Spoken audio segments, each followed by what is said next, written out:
Sí, doctora. Muy bien.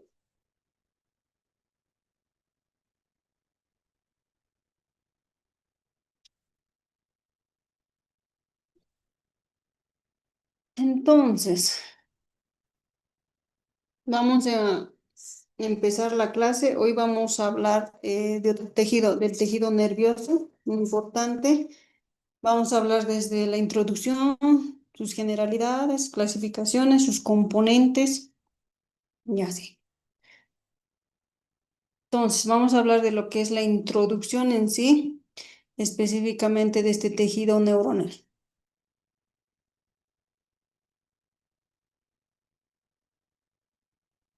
Mm, Como introducción a este tejido diré, nervioso, debes de saber que es fundamental para poder comprender cómo el organismo recibe, procesa y transmite la información, ¿ya? Como lo indica en esta diapositiva, este tejido va a estar formado por células altamente especializadas, principalmente las células como ser las neuronas y las células gliales. Estas van a coordinar todas las funciones del cuerpo a través de impulsos eléctricos y señales químicas. Gracias a esta organización, ¿no? El sistema nervioso permite las actividades tan complejas como ser la conciencia, la memoria, los sentidos y los movimientos. En la imagen ustedes pueden observar la estructura básica de la neurona, ¿no?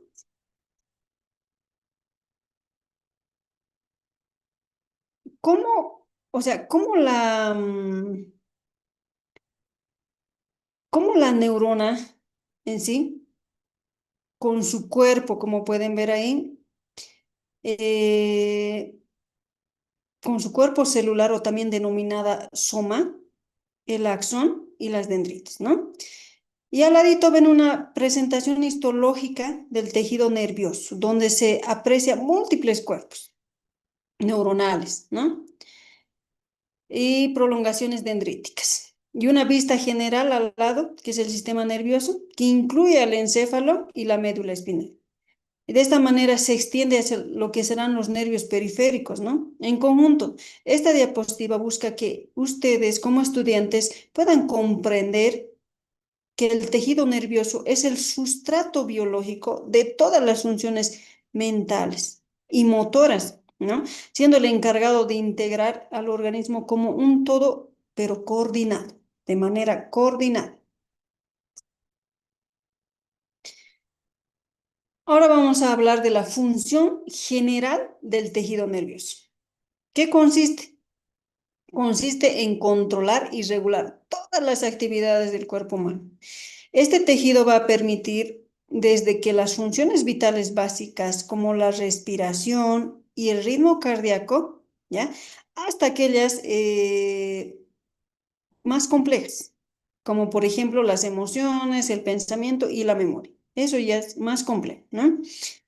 Este tejido nervioso va a actuar como un sistema de comunicación interno, estableciendo una red de señales eléctricas y químicas que mantienen lo que será la homeostasis y permiten que el organismo se adapte e interactúe en su entorno.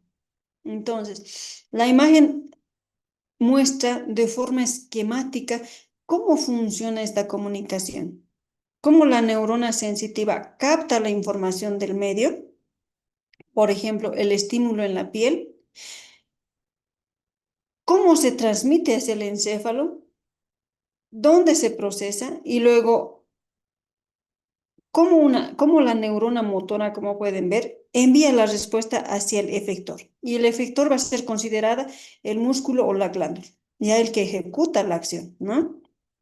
Entonces, esta diapositiva solamente les trata de mostrar cómo el tejido nervioso integra la función sensitiva y motora. ¿Para qué? Para coordinar las respuestas del cuerpo.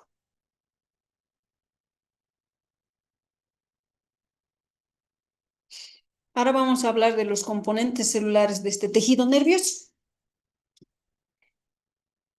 Los componentes celulares son las neuronas y las células gliales, o también denominado neuroglía o también gliales. Ahora, las neuronas son las células principales, estructurales y funcionales del sistema nervioso. Su función es recibir, procesar y transmitir lo que es el impulso nervioso. Además de que estas neuronas también van a permitir la comunicación entre diferentes partes del cuerpo. Estas van a estar formadas por lo que es el soma, o también denominado cuerpo neuronal, las dendritas y el axón. No se preocupen en grabar esto. Hay una diapositiva en donde va a hablar específicamente de estas partes de la neurona. ¿Ya? Por otro lado, tenemos las células gliales. Estas no conducen el impulso nervioso, el impulso eléctrico, pero son esenciales porque sostienen, o sea, le brindan sostén, protección y a la vez nutrición y aislamiento a las neuronas. Existen varios tipos de células gliales, como ser los astrocitos, los oligodendrocitos, la microglía y las células ependimatales, ¿no? Que cada una tiene diferente función. Por ejemplo, los astrocitos darán soporte y regulación del entorno químico. Y así sucesivamente, que lo vamos a ver también en este tema, pero en lo posterior, ¿no? Entonces, en la imagen pueden ver ambos tipos celulares, ¿no? La primera imagen muestra la relación entre neuronas y la glía. La segunda detalla los distintos tipos de células gliales del sistema nervioso central, ¿no? Como, o sea, ven, cada una cumple una función específica para mantener un buen funcionamiento de este tejido nervioso.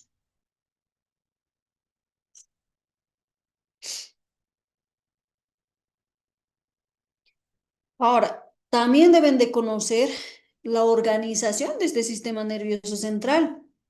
¿Cómo será la organización, no? Entonces, el sistema nervioso, la organización de este sistema se divide en dos grandes partes, el sistema nervioso central y el sistema nervioso periférico. El sistema nervioso central está formado por el encéfalo y la médula espinal. Su función principal va a ser integrar, coordinar y procesar la información que recibe el cuerpo para luego generar una respuesta adecuada.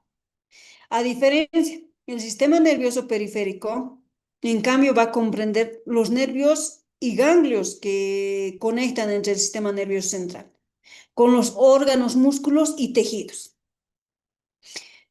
Entonces, es el encargado, este sistema nervioso periférico, de transmitir las órdenes desde el cerebro y la médula hacia el resto del cuerpo y llevar la información sensitiva hacia el sistema nervioso central.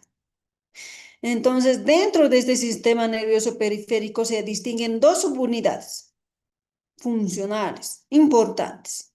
El primero, el sistema nervioso somático, que es el que controla las acciones voluntarias, como por ejemplo el movimiento muscular. También tendremos el sistema nervioso autónomo, que será el responsable de las funciones involuntarias, como por ejemplo la frecuencia cardíaca, la respiración o la digestión. En la imagen ustedes pueden observar un esquema que resume esta organización jerárquica, se podría decir. A la izquierda, el sistema nervioso central con el encéfalo y la médula espinal. Y a la derecha, el sistema nervioso periférico con su rama somática y autónoma, ¿no? Mostrando cómo todo el sistema se integra para mantener la comunicación y el control del organismo. Ahora vamos a hablar del origen embrionario que debe de tener este tejido nervioso. Este será un proceso fundamental para que ustedes puedan comprender cómo se forma el sistema nervioso en el ser humano, ¿ya? Durante el desarrollo embrionario en el tejido nervioso se origina este tejido nervioso a partir de lo que será el ectodermo, que es la capa más externa del embrión, ¿ya? Y por la acción de la notocorda, el ectodermo se especializa y forma lo que será la placa neural. la cual se pliega progresivamente hasta cerrar y constituir lo que es el tubo neural. Este tubo dará entonces origen al encéfalo y a la médula espinal, es decir, al sistema nervioso central. A los lados del tubo neural, como pueden ver en la imagen, se forma la cresta neural, un grupo de células que migrará para formar una estructura del sistema nervioso periférico, como los nervios, ¿no? Las células de Schwann y los melanocitos y parte del sistema nervioso autónomo. Que no se estresen, vamos a hablar de estas células y todo eso detalladamente en este tema, en la segunda parte, ¿ya? Entonces, en la imagen ustedes observan las 4 etapas, o sea, estas etapas de este proceso, ¿no? Desde la placa del tubo neural, o sea, pasando por la formación del surco neural hasta el cierre de este tubo neural y la aparición de las crestas neurales, ¿no? Entonces, comprender este origen es esencial para poder entender cualquier tipo de malformación que pueda existir, ¿no? A nivel del sistema nervioso, como por ejemplo ser la espina bífida, anencefalía y otras malformaciones.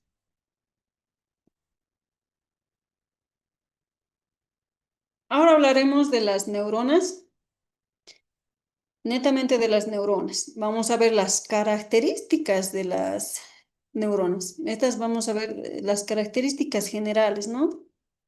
Entonces, hemos dicho que son las células principales del tejido nervioso. Las neuronas son altamente especializadas en la transmisión de señales eléctricas y químicas, lo que permite que comunicar información entre distintas partes del cuerpo. Entonces, poseen un metabolismo muy activo, ya que requieren gran cantidad de energía para mantener la actividad eléctrica, pero tienen escasa capacidad de división celular. ¿Qué quiere decir esto? Si tienen escasa capacidad, o sea, capacidad de división celular, lo que significa que no se regeneran fácilmente, ¿ya? Ahora, va a tener una membrana plasmática que mantiene diferencias de potencial eléctrico. Al moverse se genera el impulso nervioso o señal eléctrica. Estas neuronas pueden variar de forma, tamaño y función, pero todas comparten una estructura básica que va a estar compuesta por lo que será, como pueden ver en la imagen, el soma o cuerpo celular, donde se encuentra lo que es el núcleo central. También se encuentran las dendritas que reciben ¿qué? Los estímulos. También de este cuerpo o soma sale el axón que conduce la señal hacia otras células, ¿no? Se observan claramente en esta imagen la organización de esta neurona, como ser, ven el soma con sus dendritas ramificadas y el axón que finaliza en los botones sinápticos, ¿no? Donde la neurona entonces se comunicará a otras células.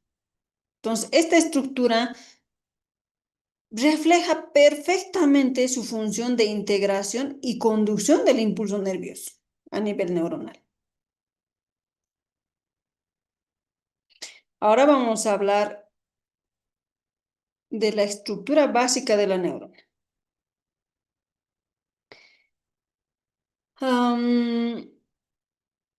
El soma, como pueden ver en la imagen, o también denominada cuerpo neuronal, es la parte principal de la célula.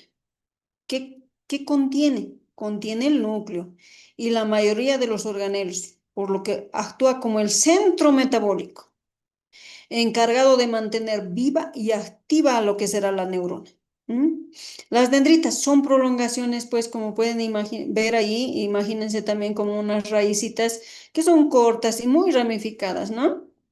Que reciben los estímulos o señales provenientes de otras neuronas, funcionando de esta manera con receptores de información, ¿no? Ahora, también pueden apreciar el axón, ¿no? En cambio, este axón no es igual que las dendritas. Esta es una prolongación única y más larga, cuya función es que conducir el impulso nervioso desde lo que será el soma hasta otras células, ya sean neuronas o efectores, como por ejemplo los músculos o glándulas. Esos serán los efectores, ¿no ven? En su extremo, ¿qué ven? En su extremo del axón se ve dividida en ramificaciones, ¿no? Terminales o también denominados por botones sinápticos, donde ¿qué pasa aquí? En los botones se liberan las neurotransmisores y permiten la comunicación con otras células, ¿ya? Bien clarito se ve en la imagen, ¿no? Observan estas partes claramente, el soma con sus dendritas, el axón recubierto por vainas de mielina que aceleran la conducción del impulso, las vainas de mielina, ¿no? Y los botones terminales donde ocurre la conexión sináptica. Aquí nuevamente es un resumen en general de todo lo que acabamos de hablar.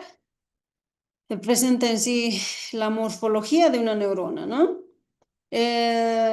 En sí, es decir, cómo será la estructura y las partes que la componen, ¿no? Las neuronas son células con una forma muy característica, adaptada a su función de recibir y transmitir impulsos nerviosos. Entonces, en esta imagen ustedes observan tres partes principales: el cuerpo celular o el soma, ¿no? Que contiene el núcleo y es el centro metabólico de la neurona. Las dendritas, que son prolongaciones ramificadas que reciben señales, ¿no? Eh, de otras neuronas. Estas señales van a ser provenientes de otras neuronas. El axón no es más que una prolongación única y larga que va a conducir el impulso nervioso desde el soma hacia otras células. Entonces, a lo largo del axón se van a observar los nódulos de Rambier y la vaina de mielina. Esta va a permitirle que la señal eléctrica viaje con mayor rapidez, ¿no? Entonces, en la parte final del axón ven los botones terminales, ¿no? Donde se produce lo que es la sinapsis, es decir, la comunicación entre otra neurona. Eso podemos ver acá en este esquema morfológico, ¿no? Ahora vamos a hablar de las dendritas específicamente, que son denominadas receptores de la información, ¿no? Estructuras receptoras de información de la neurona en sí. Entonces, estas dendritas son prolongaciones del cuerpo celular muy ramificadas, como pueden ver en la imagen, lo que permite aumentar la superficie de contacto con otras neuronas y de esta manera recibir múltiples señales a la vez.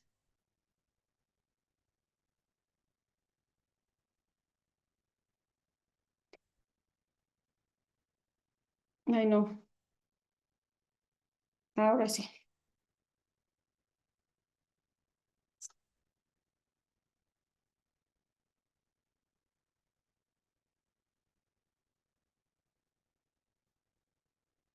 Perdón, ¿están observando? Me sale aquí que ya no estoy compartiendo la pantalla. Sí, ya No, lo está doctora. compartiendo. A ver, qué horror, che.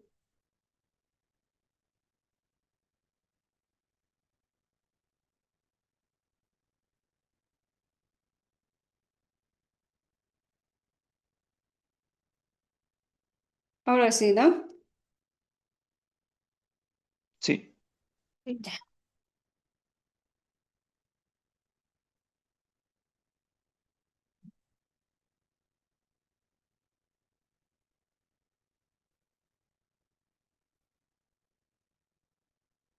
ya. Entonces, a través de estas dendritas, de estas ramificaciones o también denominadas espinas dendríticas, las dendritas reciben impulsos eléctricos que llegan por la sinapsis, ¿ya? Los puntos de comunicación entre neuronas, ¿ya? Van a ser a través de estos procesos sinápticos, ¿ya? Entonces, estas espinas pueden cambiar su forma y su número, dependiendo de la actividad, lo que se conoce como la plasticidad cerebral o neuronal, ¿ya? A este fenómeno no es muy importante, así que solamente es para que tengan una referencia. En la imagen ustedes observan una neurona con sus dendritas extendidas desde lo que será el soma, el cuerpo, ¿no? Recibiendo señales químicas, ahí la ven, ¿no? Provenientes de otra célula a través de la sinapsis. Ahí están viendo el proceso de sinapsis. Se destaca como, ¿qué? Como la información que entre por las dendritas y se transmite por el soma y viaja por el axón, demostrando el sentido unidireccional del impulso nervioso.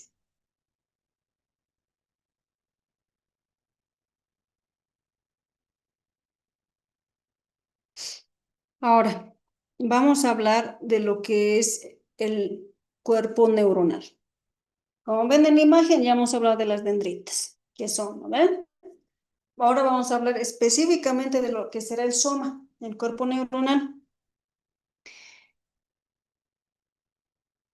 Este soma va a constituir la parte principal de la neurona y cumple funciones metabólicas esenciales, ¿ya?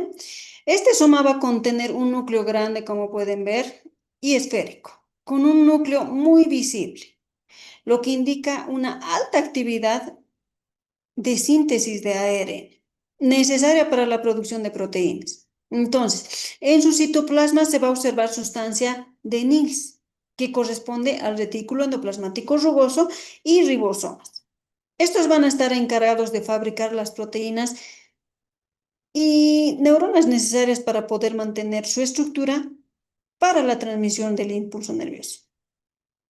Además, este soma, o también denominado cuerpo, posee mitocondrias, lisosomas y un citoesqueleto complejo, formado por lo que serán microtúbulos, neurofilamentos y microfilamentos, que le dan soporte y también participan en el transporte de materiales hacia lo que será el axón y las dendritas, ¿no? En la imagen, ustedes pueden ver la ubicación de este soma dentro de lo que es la neurona, entre las dendritas y el axón, así como una vista ampliada, ¿no? En la imagen de abajo, que muestra sus principales organelos y su sustancia de Nils, destacando su papel como el centro metabólico y funcional de la célula.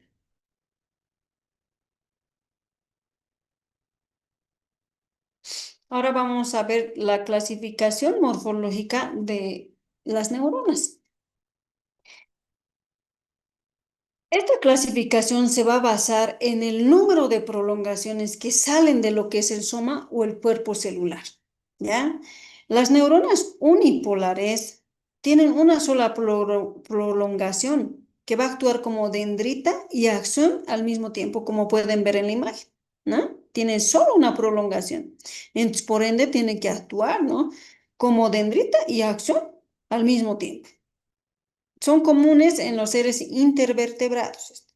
Ahora, también tenemos las neuronas bipolares, que poseen una dendrita y un axón y se encuentran en estructuras sensoriales especializadas como ser la retina y el epitelio olfatorio. Ahora, también existe la clasificación de pseudounipolares. ¿Qué quiere decir eso? Presentan una prolongación que se divide en dos ramas, ¿ya? Una sensitiva que recibe el estímulo y otra que lo transmite hacia el sistema nervioso central. Y estos se localizan en los ganglios espinales. Y por último, vamos a tener las neuronas multipolares, que tienen un solo axón y múltiples dendritas, como pueden ver ahí. Son las más abundantes. Estas son las multipolares, son las más abundantes en el sistema nervioso central, especialmente en el cerebro y la médula espinal. ¿Mm? Ahí ven en la imagen los cuatro tipos de neuronas con sus diferencias estructurales, desde el simple, que es el unipolar, hasta el más complejo, que sería el multipolar. En sí, este esquema les permite comprender cómo la forma de cada neurona está directamente relacionada con su función dentro del sistema nervioso. Ahora vamos a hablar de la clasificación, pero funcional, ya no la clasificación morfológica. Esta clasificación se va a basar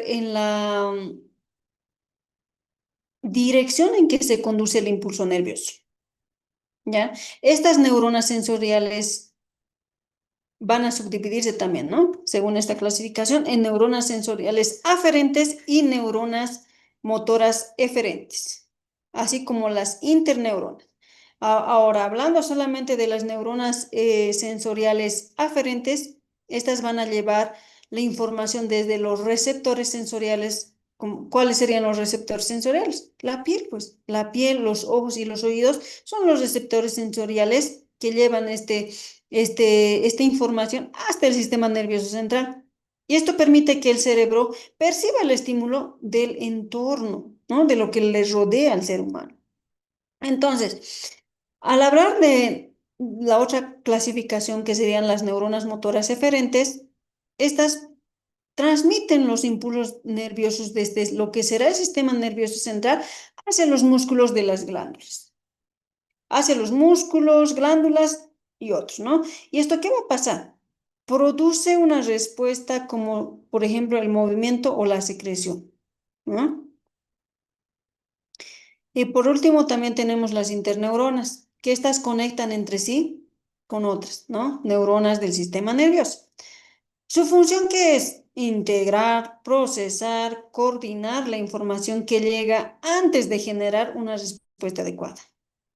En la imagen ustedes ven los tres tipos principales de neurona sensorial. La unipolar que lleva el estímulo hacia el sistema nervioso central, la interneurona multipolar, también denominada, o sea, que realiza el proceso el procesamiento de la información a nivel del cerebro médula, y la neurona motora unipolar, ¿no? En donde también ven que envía la orden al final del órgano efector.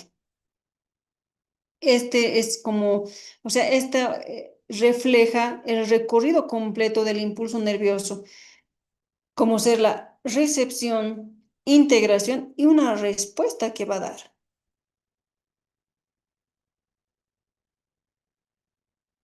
Ahora, en esta imagen es como un resumen en sí de la clasificación estructural y funcional de las neuronas. Aquí se muestra cómo su forma se relaciona directamente con su función, ¿ya? Dentro de este sistema nervioso. A la izquierda se encuentran las neuronas sensitivas, ¿no? Como pueden ver, que se encargan de recibir los estímulos del medio externo o también pueden ser internos. ¿Y cómo lo conducen hacia el sistema nervioso central, ¿no? Ahora, las pseudounipolares predominan en los ganglios espinales, mientras que las bipolares se localizan en órganos sensoriales como la retina y el epitelio olfatorio. Ahora, en el centro se muestran, como pueden apreciar ahí, las interneuronas, o sea, son típicas multipolares que se hallan dentro del sistema nervioso central. Su función es integrar y procesar la información, actuando como una conexión entre neuronas sensoriales y motoras. A la derecha observan las neuronas eferentes y las motoras, también multipolares, ¿no? Encargadas de transmitir lo que será el impulso desde el sistema nervioso central hacia los músculos o glándulas. De esta manera se generará una respuesta. En sí, esta imagen solamente trata de mostrarles la secuencia funcional del sistema nervioso, las neuronas sensitivas que reciben la información, las interneuronas que la procesan y las neuronas motoras, o sea, motoras que ejecutan esta respuesta, ¿no? Acá solamente destaquen la relación entre la estructura y la función en cada tipo neuronal, ¿no? Ahora vamos a hablar del transporte axonal. ¿Cómo será el transporte axonal? A ver.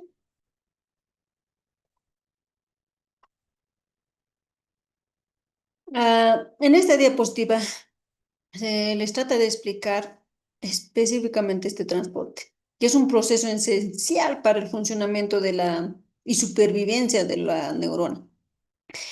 El axón no solamente va a conducir el impulso eléctrico, sino que también transporta materiales como ser las proteínas, organelos y neurotransmisores entre el soma y los botones terminales. mediante dos tipos de movimientos especializados. Uno, el primero va a ser el transporte anterógrado y el otro es el transporte retrógrado. Ahora hablando solamente del transporte anterógrado. Este va a llevar los materiales desde el soma, desde el cuerpo, ¿no? Hacia la terminal axónica, permitiendo que lleguen los componentes necesarios para la comunicación sináptica. Entonces, este movimiento es mediado por la proteína quinesina. El transporte activo es mediado por la proteína quinesina, que se desplaza sobre los microtúbulos y el citoesqueleto, ¿no? Ahora, también tenemos el transporte retrógrado, que a cambio del anterógrado, en este transporte, retorna las vesículas y desechos hacia lo que es el soma. ¿Para qué? Para su reciclaje o degradación, o también transporte de señales que lleven información sobre el estado de la terminal, ¿no? A este proceso, o sea, es mediado por la proteína dineína, ¿no? Es otra proteína la que, o sea, mide este tipo de transporte retrógrado, es la dineína, que es fundamental para el mantenimiento y regeneración neuronal, ¿ya? Entonces, en la imagen ustedes pueden observar ambos tipos de transporte. El anterógrado, dirigiéndose hacia la sinapsis, ¿no? Y el retrógrado, retornando hacia el cuerpo neuronal. Es decir, esta es una dinámica continua que asegura la correcta función y renovación de las neuronas a lo largo del tiempo.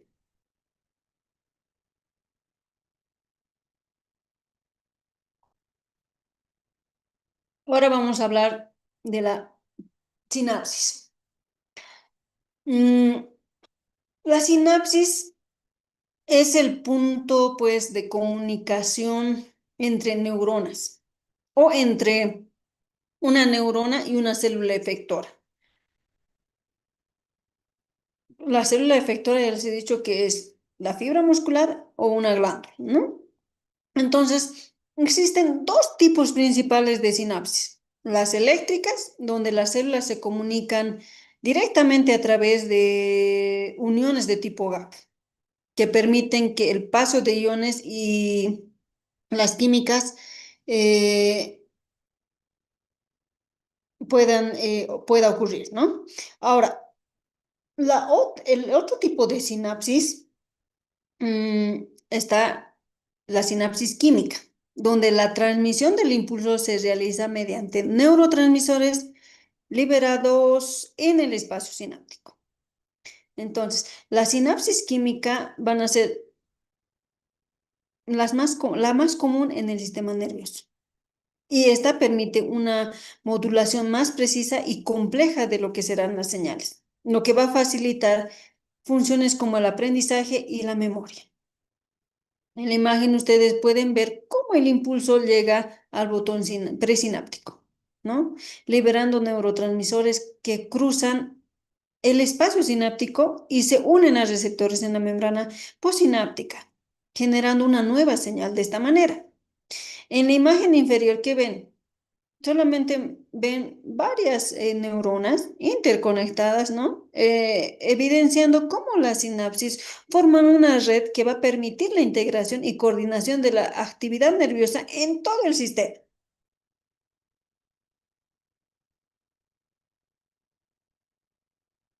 Ahora vamos a hablar de la estructura de la sinapsis química, que es el tipo más común, como hemos dicho, ¿no? De la comunicación entre neuronas. Esta sinapsis química va a constar de tres componentes principales, como ser la membrana presináptica, la hendidura sináptica y la membrana postsináptica. Hablando de la membrana presináptica, esta pertenece a la neurona que envía la señal y constituye vesículas llenas de neurotransmisores, las cuales se liberan cuando llega el impulso nervioso. Ahora, la hendidura sináptica es el espacio microscópico entre las dos neuronas, por donde se difunden los neurotransmisores hacia la célula receptora. Y la membrana postsináptica va a pertenecer a la neurona que recibe la señal y posee receptores específicos, que se activan al unirse con el neurotransmisor, generando lo que será el nuevo impulso nervioso, ¿no? O a ese nuevo impulso nervioso se lo denomina el potencial de acción, ¿ya? Entonces, en la imagen ustedes pueden observar cómo este impulso llega al botón presináptico, provocando la liberación o sea, de estos neurotransmisores, como ser la acetilcolina, hacia la hendidura sináptica. Luego, estos se unen a los receptores de membrana postsináptica, activando entonces la neurona, ¿no? Este es un proceso en sí que permite la transmisión unidireccional y controla la información del sistema nervioso.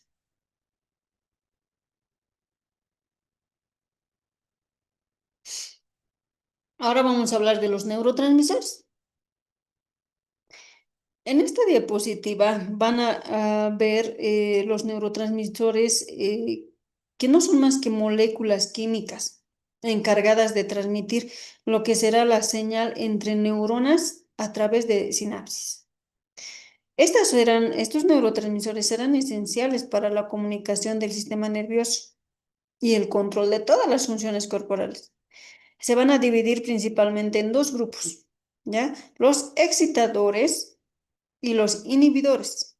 Los excitadores, dentro de ellos va a estar el glutamato, la acetilcolina, la dopamina y la noradrenalina. Estos, como dice su nombre, excitadores, van a estimular la actividad de las neuronas y favorecen la generación de nuevos impulsos. A cambio, los inhibidores, como por ejemplo está el GABA, que no es más que el ácido gamma aminobutírico, y la glicina, que reciben la actividad neuronal, ayudando a mantener el equilibrio y evitar la sobreexcitación. ¿Ya? Ahora, si existiese alguna alteración de alguno de estos neurotransmisores, puede producirse trastornos neurológicos y psiquiátricos, ¿ya? Que entre estos pueden estar estados epilépticos, esquizofrenia y otros. Ya, en la imagen solamente ustedes ven, ¿no? Un esquema del cerebro con los principales neurotransmisores y sus funciones más destacadas, ¿no? La dopamina relacionada con el placer y el movimiento, la serotonina con el estado de ánimo y la acetilcolina con la memoria. Y el glutamato en relación con el aprendizaje y entre otros. Este es un resumen en sí del papel clave que tiene cada neurotransmisor en lo que será la actividad mental y corporal.